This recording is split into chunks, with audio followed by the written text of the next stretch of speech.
Hey friends, welcome back to Thrive Online Healing Podcast. This is episode 80. And this week we're going to talk about um, hard work and time and kind of like bust the myths around these things. And I will tell you, this is not my work. This is Vicki Louise. She has a program. It's called Time Hackers. She's one of my colleagues in a coaching community. And I've heard her talk about this and it was just genius. I truly love her work. So I wanted to give credit where credit is due because this is not my original ideas. So, so one time I heard Vicki talk about, because she's all about like efficiency and like this concept of 40-hour work weeks was a construct that we humans created. Okay. So it's not like this magic number, like we work 40 hours, we get this much work done. It's like literally someone came up with this idea that we should work 8 to 5 because it benefited them in an industrial revolution. Because that's where a lot of these concepts date back to, is the Industrial Revolution and even before that. So the concept of hard work is yet another construct that humans have created. And where this construct came from is, if you imagine going back 200 years ago, okay? Because we have this idea today that's still working, that you have to work hard to create a business or to achieve this level of success you want, and you have to work hard to make a lot of money. A lot of people have money thoughts, and hard work is associated with money. It's hard to get money. You have to work hard to get it, right? But those concepts don't apply today. It's like we're using this hard work concept to drive our behaviors and work in our professions and we're using it as if like we were like taking a protractor, right? Like, remember the protractors like we had as kids, like you stuck a pencil in and it made a circle, right? Like, that's the concept. Like, that's how dated this concept of hard work is. It's like we're taking something from the 1900s and applying it to work today. And it's like, man, it's just working. We're just going to keep using it. And it's like, there's literally technology that will do that. Right. Okay. So where this concept of hard work came from is like, imagine 200 years ago, what you would be doing, what work looked like for the humans back then, before the Industrial Revolution. We were farmers. Yeah. Right? So that we grew our food or we hunted. And so that is physically hard work. You had to work hard to survive. What that meant was you literally had to take your tiny little shovel, go out into the ground, dig up the ground, which is hard physical labor, right? And then create a space to plant these plants, water these plants, make sure these plants don't freeze. It was very time consuming and it was physically hard labor. And then you had to like can all this stuff to save it for winter, right? And ration it out. Like, life was hard. There was no technology. There was no grocery stores. So to survive, the people that survived and were successful worked hard, right? Yes. Also, this whole time concept, we're going to stay back 200 years ago. Okay. Back then, to get from Europe to the United States. So what the United States is 200 and are we 250 years old yet? I think we're getting close. Close. Okay. So like we were baby nation, less than 50 years old, right? To get to Europe, to the United States, we had to get on a boat. And we rode on this boat for a month. I don't even know how long. It was a long time, right? Like, this was not a day trip. This was like weeks to a month where you were on this boat traveling. It took a long time to get somewhere. Travel took lots of time. Sending a letter, how I wanted to communicate to you. I would send you a letter, which took a long time. Right. We've fast forward to 2021. Things don't take time. I can jump on a flight and get to Europe in less than 12 hours. I can talk to you via Zoom in less than 5 seconds. I can send you an email less than a minute, right? So time is irrelevant. Things don't take a lot of time. We've got rid of that with technology. And our work, I'm not out there shoveling in the field, doing hard work to grow some food so I can it, so I can live. I literally get on a Zoom call. But we take these concepts that things take a long time and things are hard and we have to do hard work to be successful, which are outdated. That's not even relevant to how we work as humans now. Most of the things are technology driven now. Technology cut down on hard work. They drive tractors now that have GPS that literally drive themselves. Right? It takes a lot less time to produce food. Yeah. Right? And our technology takes a lot less time for you and I to do what we do for a living. Right? True. So, but yet we're still like conditioned to think that things take a long time. Because really, like if we like take this concept and we dive further and further with it, maybe not medical school, but let's just say our undergrad. Could I have got my undergrad done faster than 4 years? Yeah. I could have learned all that stuff probably in 2 years. Yeah. Right. But they have decided it takes 4 years to learn these things. So this is it. And like, it's not relevant. Like technology's allowed me, like, I can take 3 classes, watch the videos, do the work, submit it in. I don't have to have all the seat time in classrooms. Right.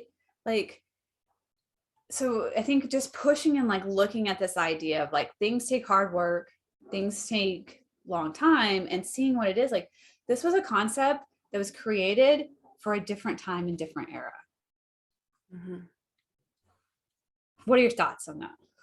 Well, I think you're right. And we carry that, from that era to today, right? It shapes our perception of our success. Mm-hmm. And that even like of people who work for corporations, right? That you have this idea of like, oh, you've got to put in the time, like to climb the ladder or to be more successful or to get the promotion or whatever. And it's sort of this construct or this framework that is, that I guess we've inherited, right? But that they're applying it to people, and it's really, I mean, you think about it, it's just made up, right? Because it doesn't necessarily apply to us, to people in our current situation, our current jobs or businesses, right? Or positions. Yeah. Because you can see it like play out. Like, let's just take your corporate example, right? Like used to, you paid your dues, you put years in and you got promoted, right? And it was like this system of where like years equals promotion. Right. And now there's people that have been in this position for years, and someone will come in with an MIT degree, fresh out of college, and will get hired at a higher position than this person that's been there for 10 years. Yes. Yeah. That happens, right? It does all the time. Okay. Yeah.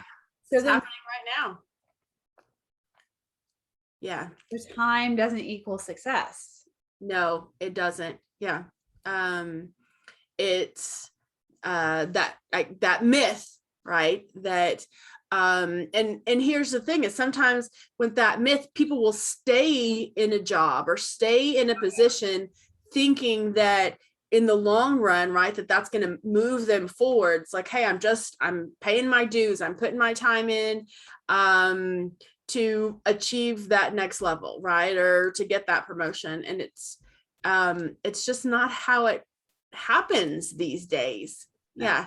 And I'm sure it's different for all fields, but I'm in the medical field, so I see this a lot, right, in the hospitals, even with nurses right now. Nurses have been working at hospitals and clinics for 10, 15 years, and they're hiring new nurses who are getting paid more than those who've been there for 10 or 15, 20 years even, right? And they're training them, and their new counterparts are making more than they are. So it's created this frustration, but created this dysfunctional system within the administration of the corporation. And I question, is it dysfunctional system, or is it the part of like the human, because our thoughts will always end up in our result line, right? So I see this, I have a couple clients that I coach, right? They just think like, I will, here it is, I will earn my promotion. I will sit here and I will do my work, right? Eventually they'll notice me, and then they will offer me a promotion. Right. Yes. And then they have these new young guns coming in. Right. And like, I love the fact that the millennials and the Z's are more confident, and they've been taught, ask for what you want. And they come in, I'm like, no, I don't really want that position. This is the position I want. And I have a degree and qualified. Give me that position. And they'll do it because they're not waiting for someone to like walk around and acknowledge you to give you this job. They ask for what they want. Mm-hmm. And so it's like, maybe those nurses are like, that are waiting around. It's like, no, I've done 10 years here. Here's what I demand to be paid. You'll pay it or somebody else will. Right. Yeah. And some of them are getting the courage to do that. Right. But, it takes courage to ask for what you want. It does. Yeah. It takes courage to ask for what you want. And so I think as we start to change our perspective that, the harder I work or the more time I put in, that equals more success, more pay, more. Yeah. Once we recognize that those do not equal each other anymore. No. Yeah. And if you want that promotion, if you want, more success, you want more financial freedom, right? Or time freedom, you've got to ask for it. You've got to make that happen.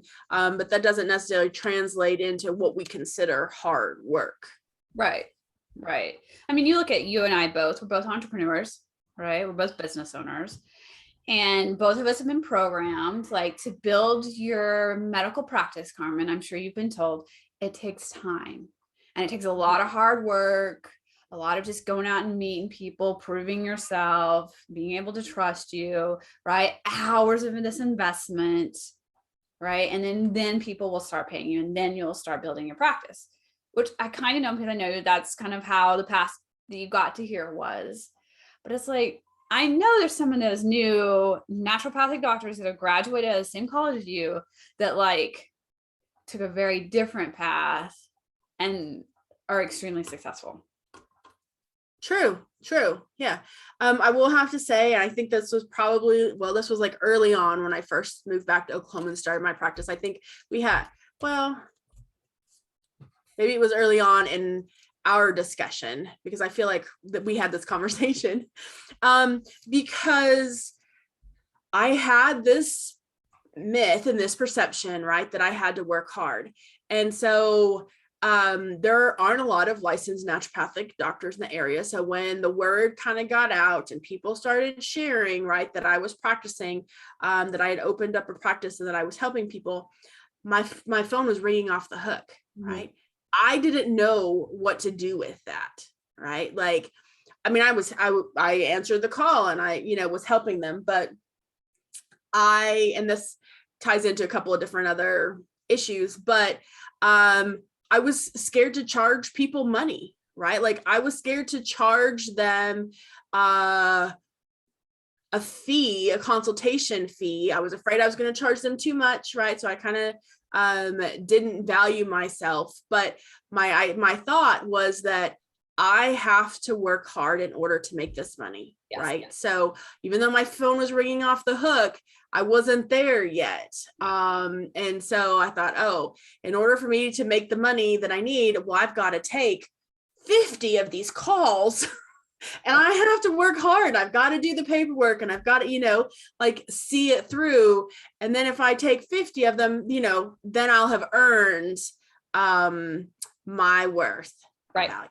Yes. Because that's how we see money.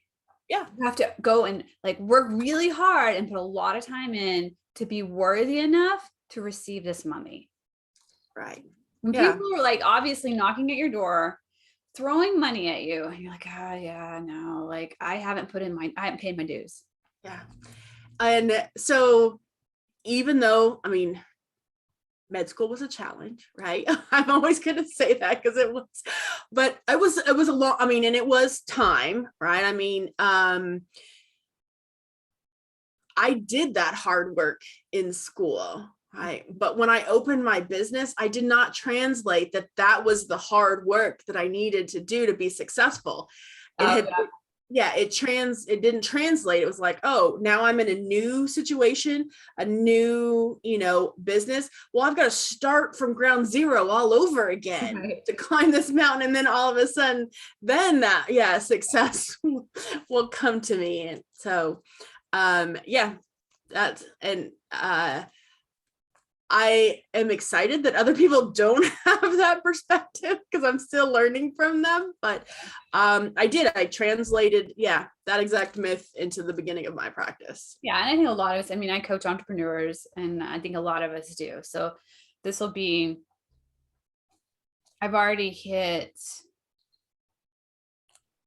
year 1 officially in my business, but I've been in business for 2 years. But my first year, I was like, I'm not really a coach, like completely disregarding that I have 2 degrees in counseling, right? Like, so I just coached one person for free every week for a year, right? But I did not think of myself as like a businesswoman with this coaching business, right? So this month is a year of like officially being like, I am a businesswoman. This is my coaching practice. This is my career, right? And like, I limped along most of this year, right? And it was simply because I had these beliefs that here's what they were.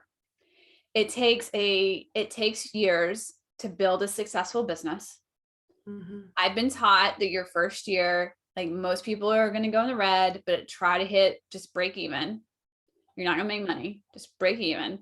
Year 2, you'll make some money, and then you'll just keep compounding, right? Like that's the normal teaching out there. Right.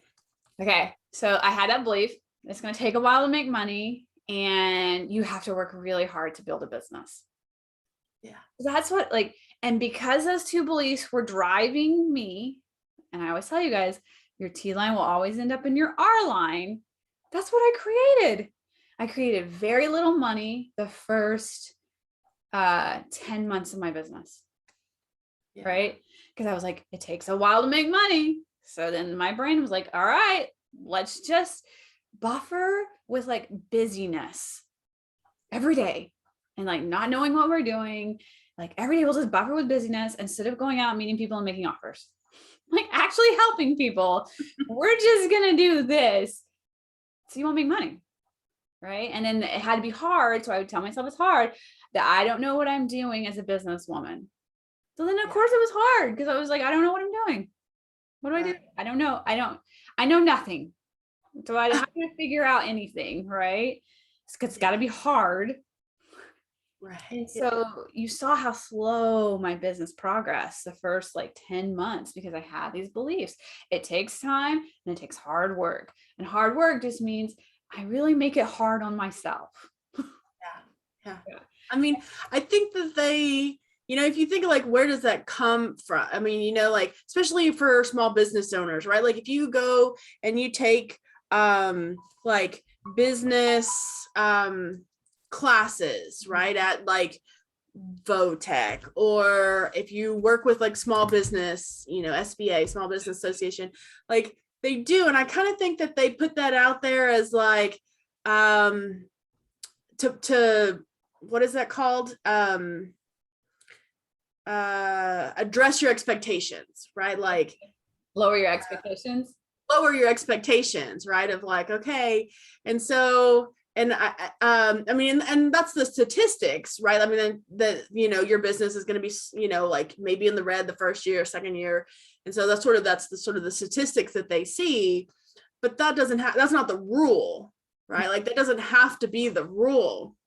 And I would even say they see those statistics because that's what they're teaching and that's what the people believe. And so because they believe that, they're creating those results.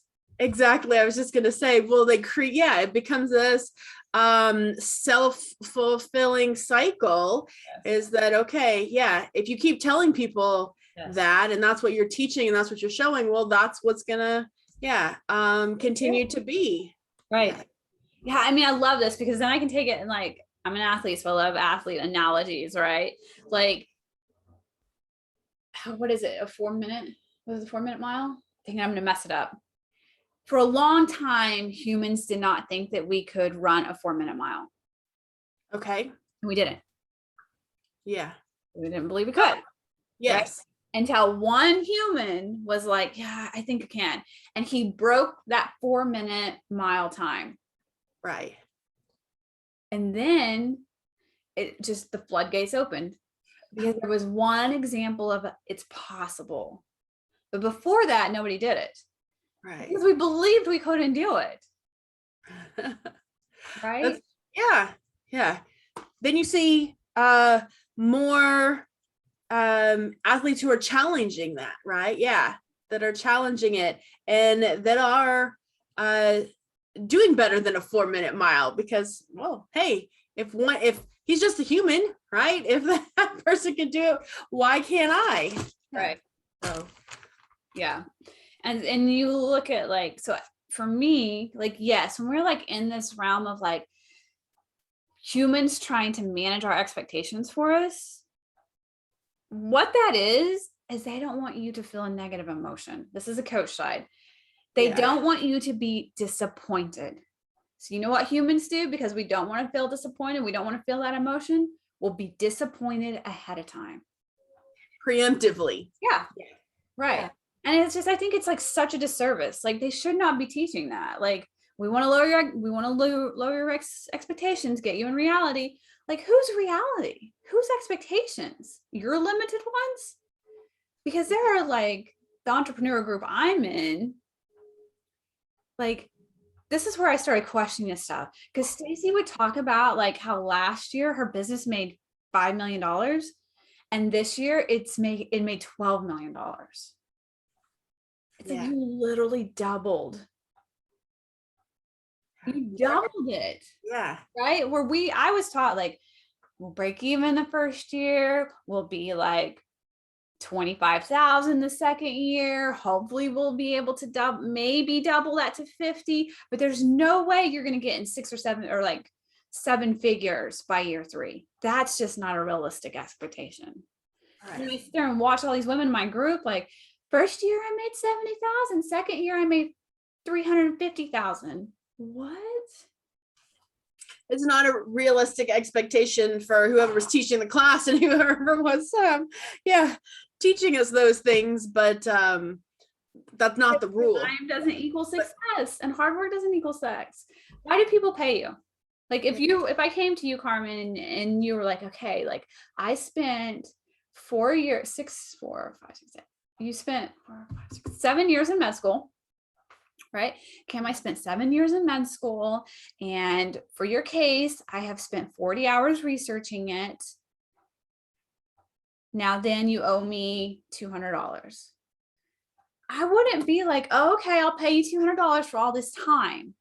No, I want you to be like, here's what's wrong with you. Here's how we fix it. Right. I don't care whether that took you 7 years or 5 minutes on Google. I don't care. I'm paying you for the value. You're telling me what's wrong with me and what I need to do. Yeah. Yeah. It's because we value the information and we value service, right? Especially as Americans, I think that's what creates different levels of success for different businesses, right? Yeah. Because it's not about, you're right, it's not about the time.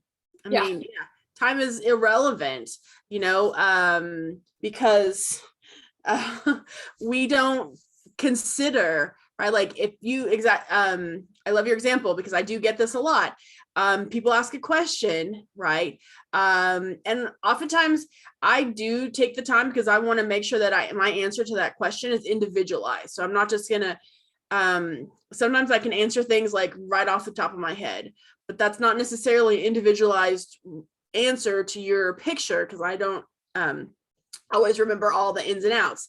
And so, but if I take the time and do that, people don't care if you take the time. They want the answer, right? They would prefer the answer sooner rather than later. Yeah, but it's the answer or that service or that product, right, that they want. They don't really care how long you were in research and development, or how many prototypes you needed or whatever. Yeah, that doesn't translate into the value of that product or service. And you nailed it.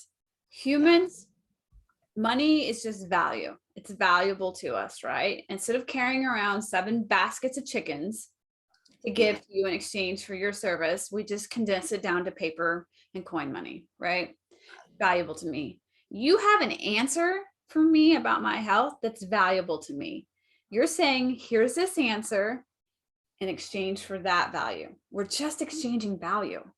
That's it.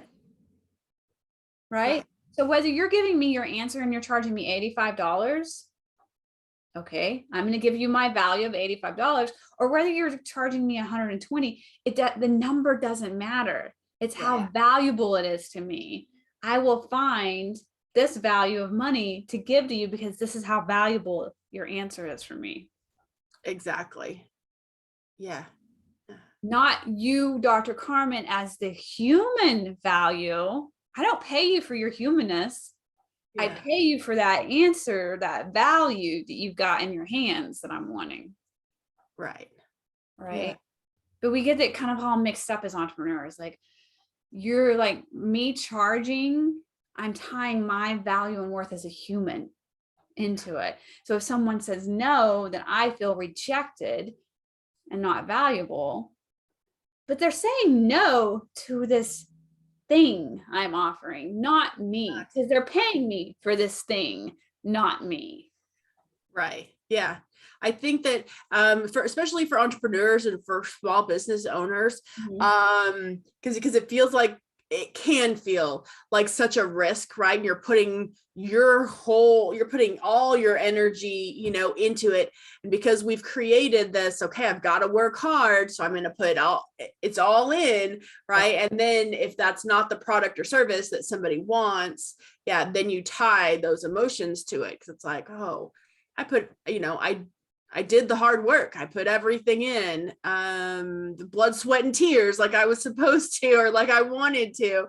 Yeah. And then when it doesn't, when it isn't what somebody wants or values, then they create emotions around that. Oh yeah. I'm totally guilty of that, right? Like me and you both know, like I did that with the gym. Yeah. That was so painful. It was just like, gosh, I feel like they're rejecting me, that I'm not good enough. Right. Yeah. And then when you get there, you can't pivot and change because you're not in a problem solving state. Like, what if the product's good? It's just the way the words I said didn't connect. Right. So when I take me away from it and it doesn't attack who I am, like the product's good, the words didn't land well. Well, then I'll change the words, because maybe the way I say it will land better next time. I can problem solve at that point. Right. Yeah. Exactly. So then you're removing, right, that idea of you having to, you're investing in it so closely. Right. It's like, oh, it's an answer or a product or service, right, that somebody's buying. It's not me and everything I put into it. Right. Right. Yeah. So I hope this kind of like at least like plants the seeds of like, we now know, like, to get paid or to create success, it's about value, not time and hard work. People pay for value. You pay for value. Think about when you guys go spend money. Like, do you think about like how long this took this person, right? Or like the time or their expertise, or, how hard they work for? No, you're like, I want this cutting board. Don't care. Here's my value for that valuable cutting board I want.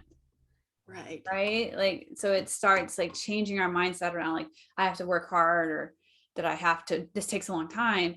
know value. Value is what creates money. Mm-hmm. Yeah. So, all right, that's what I got on it. If you guys want more of this, I would encourage you guys to go look up Vicki Louise, follow her on social media. She has a lot of stuff about time and hard work and her whole program. Because definitely she is the expert in this realm. Cool. See you guys later. Thanks.